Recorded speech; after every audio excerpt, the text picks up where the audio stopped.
কি ঠান্ডা পড়েছে আজকে, মানে বাইক চালাতে গিয়ে বুঝতে পারছি যে হাত পা কীরকম জ্বালা করছে।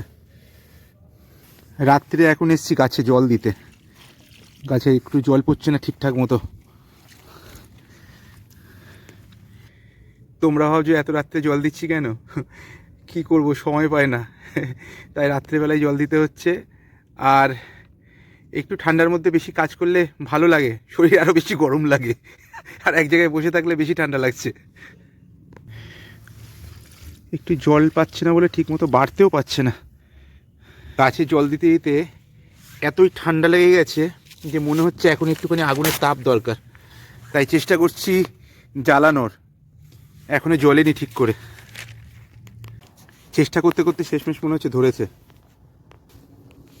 শীতের এই আগুনটাতেই একটুখানি ওফ, দারুণ লাগছে ঠান্ডার মধ্যে।